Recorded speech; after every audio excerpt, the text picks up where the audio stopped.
itu Al-Karim, Quran itu sangat dermawan.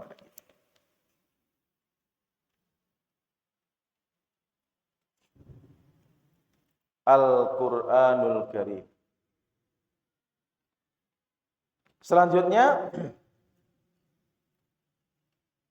seumpamanya kita sekarang masuk di tema dakwah umpamanya. Tema dakwah yang tentu ini menjadi tugas kita bersama. Bagaimana dakwahnya Nabi Shallallahu Alaihi Wasallam di awal-awal beliau diutus? Tatkala dengan latar belakangnya Mekah itu, panjenengan yang ke sana itu, neng kono iki lerane Ka'bah lho sapa?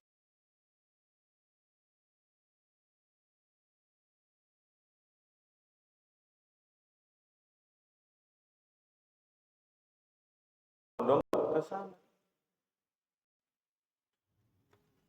Belum lagi Nabi saat itu SDM-nya rendah, Pak. SDM-nya rendah, umat la yaqra wa la yaktub.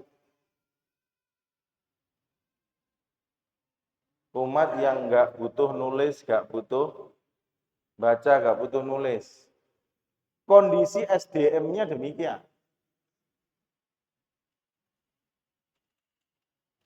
Pemahamannya rendah, SDM-nya ya enggak ada. Itu Nabi itu dakwah itu juga Pak, demikian dimulai dengan 5-6 orang. Seperti itu kondisinya. Nah, hal ini bisa kita ambil pelajaran, umpamanya kita ambil satu ayat di dalam surat Jumu'ah. Umpamanya ayat yang sering kita dengar. Ba'da a'udzubillahi minasyaitonir rajim. Huwallazi ba'atsa fil ummiyina rasulan minhum yatlu 'alaihim ayatihi wa yuzakkihim wa yu'allimuhumul kitaba wal hikmah wa in kanu min qablu fi dzalika lafi dhalalin mubin. Huwallazi dialah Allah. Allazi ba'atsa. Kata ba'ats ada yaumul ba'ats, hari berbangkit. Jadi seolah-olah Nabi tatkala diutus di Mekah itu ibaratnya koyo belum ada kehidupan. Makanya Nabi adalah al-mab'uts, seorang yang diutus. Dialah Allah yang mengutus. Ba'atsa, koyo membangkitkan gitu. Wallazi ba'atsa fil ummiyin. Al-ummi itu artinya ibu, artinya induk. Artinya adalah lughatul bahasa ibu. Ya kalau ibunya, orang tuanya tidak bisa baca tulis, ya seperti itu keadaannya. Nah itu keadaannya maka saat itu yang kita ketahui bahwa saat itu yang menjadi pusat perhatian dunia itu adalah peradaban Persia dan Romawi saat itu. Jadi Mekah, Madinah, Hijaz itu Nabi diutus di situ gak enek sing ngreken. Biasanya orang itu kalau dakwah di awal itu biasanya begitu. Enggak ada yang ngreken. Ya, enggak ada yang ngreken. Allah mengutus rasulan minhum, seorang rasul dari kalangan mereka sendiri, bukan dari makhluk lain. Enggak didatangkan dari planet atau dari bangsa jin ya, atau dari bangsa malaikat, itu mboten. Tapi dari kalangan mereka sendiri, manusia-manusia juga. Minhum. Nah, di sini poin yang mahal, apa kemudian yang dilakukan oleh Nabi Shallallahu Alaihi Wasallam untuk membentuk sumber daya manusia saat itu. Yang beliau lakukan adalah yatlu alaihim ayati. Beliau bacakan Quran ini. Ya. Beliau bacakan. Yatlu itu dari kata tala yatlu, artinya tilawah. Artinya tilawah. Baca. Beliau bacakan Quran ini. Itu yang pertama.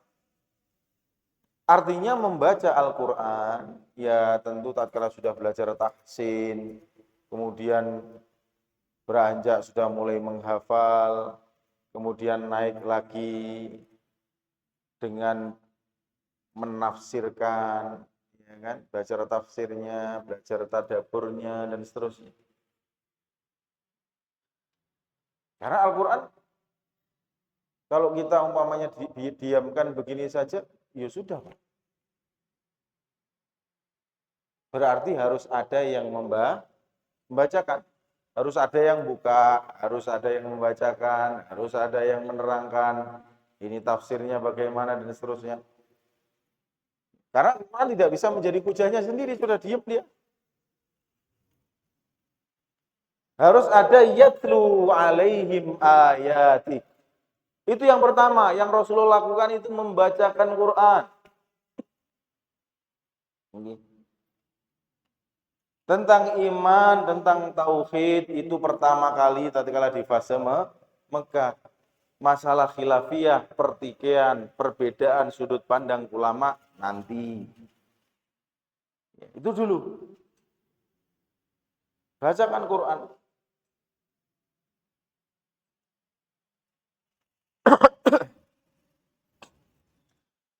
Kemudian yang kedua wa yuzakkihim. Nah, ini tema penting, Pak. Tema tentang tazkiyatun nufus. Ini tentang tazkiyatun nufus. Bahasa sederhananya itu adalah ilmu notoati.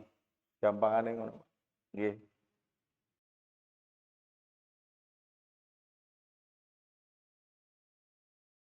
Kadang pendekatan itu bukan maksud kita itu menafikan tentang fikih, bukan. Fikih tentu ilmu yang sangat tinggi, yang sangat besar. Tetapi jangan lupa, di sana itu bukan hanya ada fikih ahkam, fikih yang hukum, itu baik, iya baik. Tapi di sana juga ada fikih maqasid. Maksud dari melakukan suatu ibadah, ada makna tersembunyi. Umpamanya kita wudhu. Wudhu itu, oh gak, mekur basuh tangan, muka, cipak-cipik, mboten gitu. Ada maqasidnya. Yaitu adalah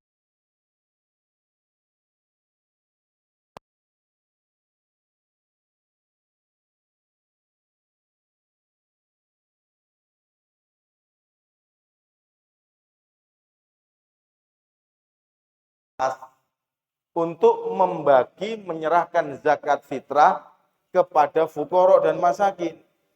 Apa maqasid syariahnya? Ada maksudnya kenapa harus dibagi sebelum sholat id. Tatkala orang berbahagia, para fuqara dan masakin itu supaya dia juga ikut berbahagia. Itu maksudnya. Lah kalau fuqara dan masakin tidak dikasih beras, tidak dikasih santunan, dikasih bantuan, koncone seneng-seneng riayan, susah. Maka maqasid syariatnya tidak sampai. Apakah kita seorang beriman, seorang muslim, kita berbahagia di atas penderitaan saudara kita? Kan tidak mungkin. Nah itu adanya maqasid, ada maqasidus syariah. Ada maqasid, ada fikih maqasid, ada fikih waqi'. Ada fikih yang terjadi bagaimana wakil yang terjadi di lapangan. Itu sangat berbeda. Sangat berbeda. Wakilnya. Contoh seumpamanya di dalam masalah pendidikan. Masalah pendidikan zaman sekarang ini kita mendakwai anak kita sendiri dan seterusnya. Tadi contoh umpamanya. Yang contoh yang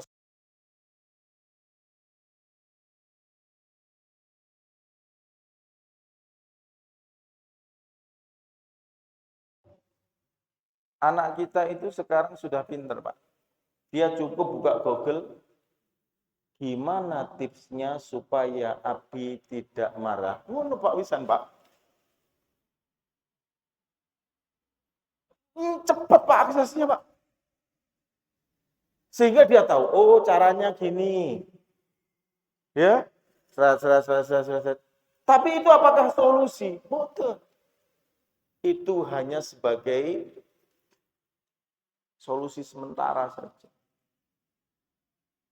Jadi dia bisa akses secepat itu. Maka kita perlu untuk diajak, yus duduk, linduk, dan seterusnya. Untuk ada seni tersendiri dalam mendampingi kita membentuk sebuah generasi saat ini. Nah, kula panjenengan riyen sekolah ditutup ndase karo garisan yo sesuk budal sekolahane, Pak. Lah bocah saiki diseneni, halah apa meneh digepuk, sesuk celuk polisi. Beda, Pak. Mentalnya pun beda, seneni titik wis baper. Ini kondisi saat ini. Nah, ini tantangan kula panjenengan dalam mendidik itu. Maka menumbuhkan inisiatif, membangun sosok ibu, membangun sosok bapak, itu salah satu saling mengisi, itu penting sekali. Ya. Duk, mamamu itu dulu pekerja keras. Dia sekarang sudah pensiun dini. Tapi itu dulu pekerja keras, ojo modelok saiki ini. Nah, itu perlu dibangkitkan kembali. Bapakmu sekarang sudah pensiun dini, tapi dulu lihat kayak gambarnya. Ya. Bintang 5 apa bintang 7 itu? Bintang 7 jamu, Pak, bintang 7. Bintang 5 hotel. Enggak ada ya bintang 5. Ditumbuhkan lagi. Bapakmu adalah seorang purnawirawan. Mbahmu itu purnawirawan. Dibangkitkan lagi. Mbahmu mbiyen iki lho sing ngrintis langgar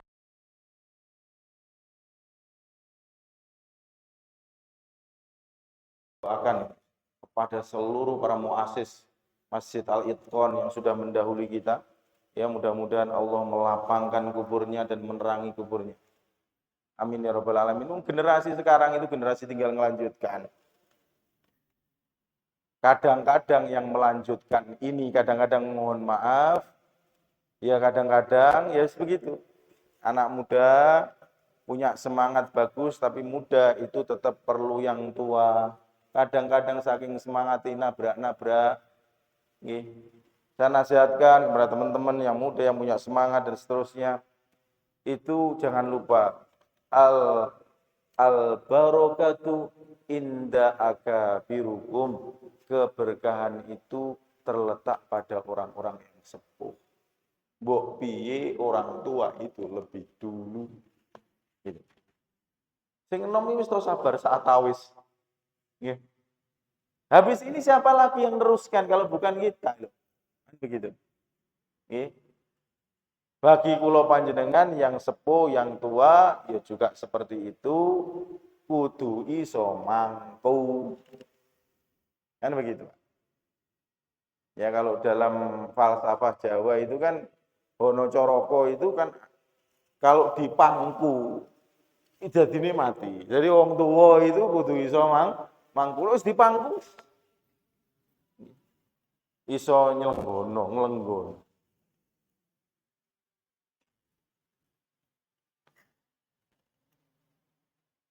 Nah, Al-Qur'an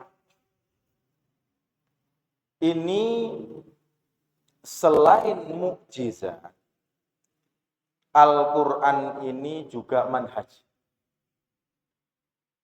Kalau kita menoleh kepada kitab-kitab samawi yang sebelumnya, umpamanya kitab Taurat. Kitab Taurat diturunkan kepada Nabi Musa. Kitab Taurat ada perintah. Di situ ada larangan. ada hukum-hukum manhaj, tapi terpisah. Nabi Musa juga punya yang namanya mukjizat. Taurat sebagai manhaj, manhaj itu apa tuh? Manhaj itu artinya adalah thoriqah. Manhaj itu artinya adalah jalan. Manhaj itu artinya adalah metodologi. Itu namanya manhaj. Beliau punya manhaj yang berisi Taurat, yang berisi hukum perintah, tapi beliau juga punya mukjizat. Apa mukjizatnya? Umpamanya adalah tongkat.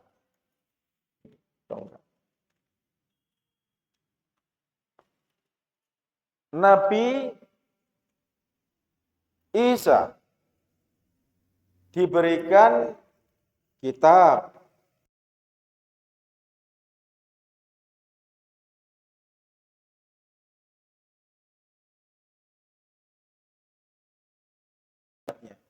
Tapi beliau juga punya mukjizat, diantaranya adalah bisa menyembuhkan orang yang buta, punya penyakit baros, ya, tangannya bisa keluar, ya, cahaya. Kemudian Zabur kepada Nabi Daud, ada hukum, ada perintah.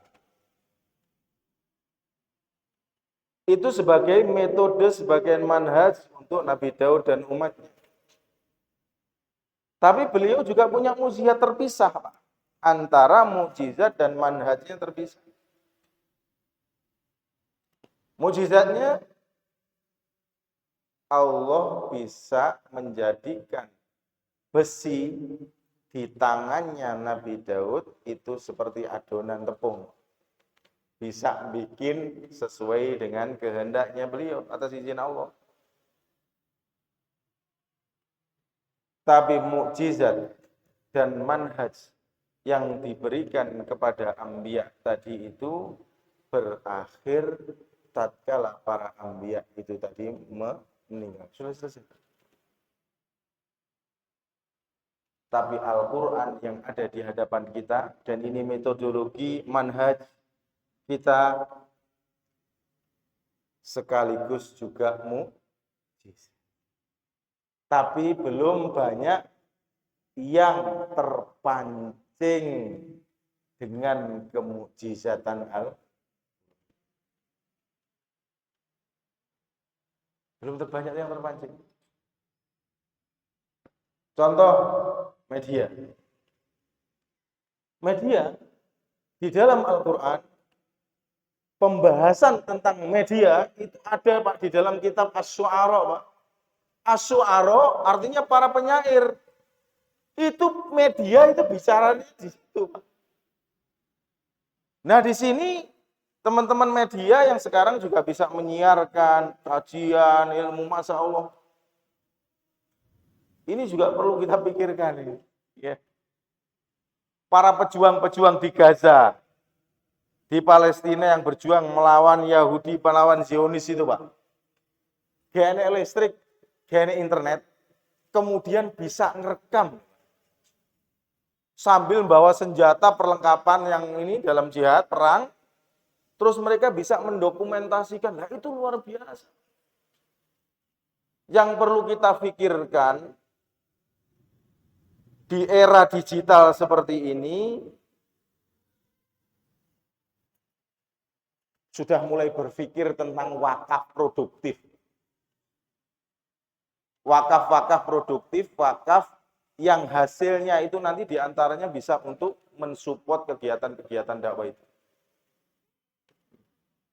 Media penting, zaman digital penting, Pak.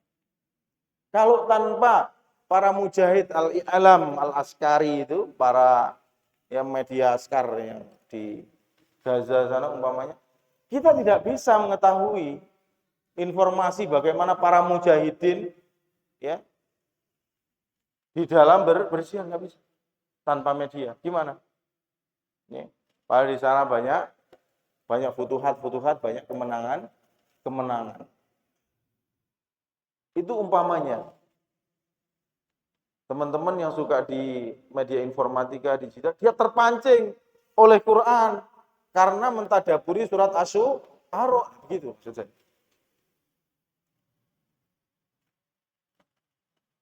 Jadi Quran ini bagaimana, makanya Nabi itu kan seperti Al-Quran yang berjalan. Wujudnya dalam perilakunya sehari-harinya. Huwallazi ba'atsa fil ummiyina rasulan minhum yatlu 'alaihim ayatihi wa yuzakkihim. Ini penyeimbang tadi. Supaya hati kita ini terbasahi dengan iman. Makanya perlu tazkiyah. Ya. Perlu pensucian diri, pensucian jiwa. Tazkiyatun nafs. Wa yu'allimuhumul kitab, mengajarkan Alkitab, Al-Quran dengan segala macam cabang ilmunya. Kalau di tafsir ada usul tafsir umpamanya. Ulumul Quran. Ini dipelajari. Pelajari. Wal hikmah, kemudian hikmah. Hikmah yaitu maksudnya sunnah. Ada berapa tadi? Metode Nabi untuk mencetak generasi dengan Quran itu, Pak. Yang pertama adalah yatlu alaihi, kita membacakan Quran. Wa yuzakkihim, mentazkiyah, mensucikan hati mereka. Terus kemudian wa yu'allimuhumul kitab, mengajarkan Alkitab, Al-Quran ya, dengan segala macam disiplin ilmunya. Kemudian mengajarkan al-hikmah, kemudian atau as-sunnah. Baru nanti wa ingkanu min qablu dzalika. Sudah habis ya waktunya. Sampun Pak niki, Pak.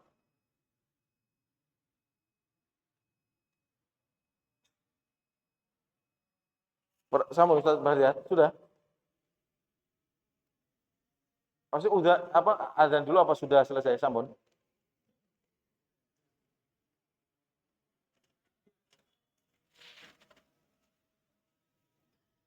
Azan dulu apa ditambah sedikit? Lanjut sedikit nggih. Mboten napa? Nggih. Langsung berarti. Al-Qur'an di dalam Al-Qur'an itu perintahnya, Pak, perintahnya afala yatadabbarunal Qur'an. Afala yatadabbarunal Qur'an. Am ala qulubin akfaluha. Atau kalau kita tidak tadabbur maka kita akan dikunci hati kita ini. Dan ini adalah salah satu metodologi yang bisa menjadikan seseorang itu yata'athar bil Quran. Gampang dia terpengaruh, berdampak kepada dirinya terhadap Al-Quran. Contohnya Umar Ibnul Khattab, itu karena beliau kan tadabbur, dengarkan Quran karena iman, Pak. Padahal penentangnya Nabi. Dengar Quran surat Toha. Ba'anzalnal Quran litasku. Dengarkan. Dengan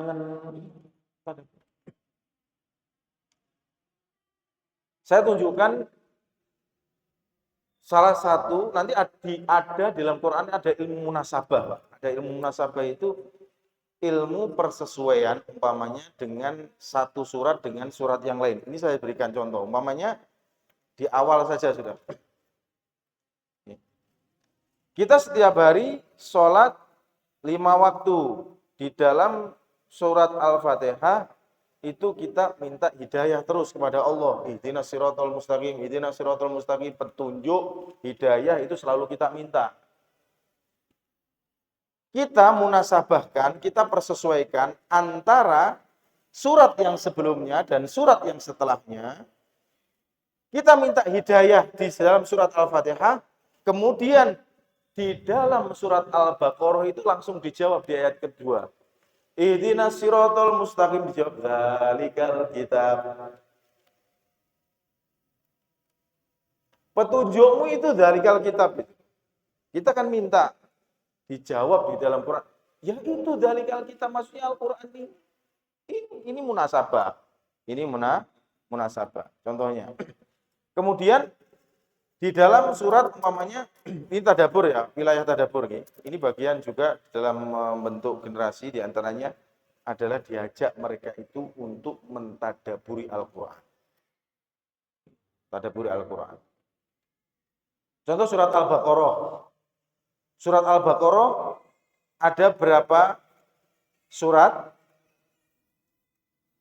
286. 286 ini kalau dibagi menjadi 2, kita ambil tengah-tengahnya, berarti di halaman 143. Apa bunyinya? Di halaman 143, pas tengah-tengahnya itu, Pak. Bunyinya adalah, Ustaz Nabil, sudah ketemu? Wa kadzalika ja'alnakum ummatan wasatan. Dan kami Allah jadikan kalian itu umat yang wasaton, itu umat pertengahan, pas di tengahnya itu ijaz, Pak, itu, Pak. Pas di tengahnya. Kalau 286 bagi 2, tengahnya itu 143, dan bunyinya wa kadzalika ja'alnakum ummatan setengahnya. Makanya ada ulama, namanya ulama ini, panjenengan bisa cek di YouTube. Beliau itu terpancing dengan Quran, kemudian Al-Quran itu diteliti oleh beliau dari segi angka. Angka Quran itu apa, rahasia di balik angka 7 dan seterusnya. Ini salah satu. Namanya Dr. Abdul Daim Al-Kahil namanya. Nanti bisa cek untuk ya di YouTube kalau ingin tahu, beliau masih ada sampai sekarang. Ya, Dr. Abdul Daim Al-Kahil. Beliau ya sekarang, Pak, buktinya lagi digital, pakai angka, Pak, semuanya. Dan angka itu bagian dari mukjizat Quran. Nomor rekening apa segala macam itu pakai angka. Dan Quran sudah sekian ribu tahun sudah bicara tentang angka. Al-Quran. Satu contoh lagi, dan ini sebagai penutup, contohnya beliau sampaikan, ya, Dr. Abdul Daim Al-Kahil, di dalam surat An-Nasr. Surat An-Nasr, idza jaa nasrullahi wal fath wa ra'aitan nasa yadkhuluna fi dinillahi afwaja fasabbih bihamdi rabbika wastaghfir innahu kana tawwaba. Ibnu Abbas menafsirkan surat An-Nasr ini adalah bahwa iktaroba ajal Rasulullah sallallahu alaihi wasallam au kama qala, bahwa beliau menafsirkan, Ibnu Abbas kan muridnya Rasul. Beliau menafsirkan bahwa surat An-Nasr ini adalah tanda atau ayat yang menjelaskan kalau ajal Rasulullah itu sudah dekat. Diteliti oleh Dr. Abdul Daim Al-Kahil, di dalam Quran dicari ayat yang berbunyi Muhammadur Rasulullah. Cuman ada satu, Pak. Muhammadur Rasulullah itu cuma satu, itu tidak diulang di ayat yang lain. Muhammad Rasulullah ditempelkan di atasnya ini, surat ini, terus kemudian huruf-huruf yang ada di surat An-Nasr, memnya di surat An-Nasr berapa? Ditaruh. Huruf haknya yang ada di surat An-Nasr berapa dikeluarkan? Dan menurut hitungan beliau, sesuai dengan kaidah Muhammad Rasulullah, totalnya 63. Dan itu adalah usia wafatnya Rasulullah Shallallahu Alaihi Wasallam sama persis, sama persis, sama persis. Itu dari ijaz ilmiah. Nanti belum ijaz Quran, bagaimana ya ta'athar, bagaimana seseorang bisa terdampak dengan Al-Quran. Generasi kita bentuk generasi dan sebagainya dengan metodologi pendekatan Al-Quran itu seumpamanya dengan kiroah. Para ulama menjelaskan bahwa membaca surat Yusuf itu menghilangkan kesedihan. Panjenengan kalau nggak percaya, saya sudah nyoba, susah, panjenengan baca surat Yusuf dari awal sampai akhir, langsung dibaca sampai terselesai. Saya jamin sudah. Susah, sumpek, hilang saat itu. Karena para ulama mengatakan surat Yusuf itu menghapuskan atau menghilangkan kesedihan. Menawi itu dulu. Insya Allah mudah-mudahan di waktu dan momentum yang lain Allah memberikan kesempatan untuk kita silaturahmi ilmu lagi. Kurang lebihnya mohon dimaafkan.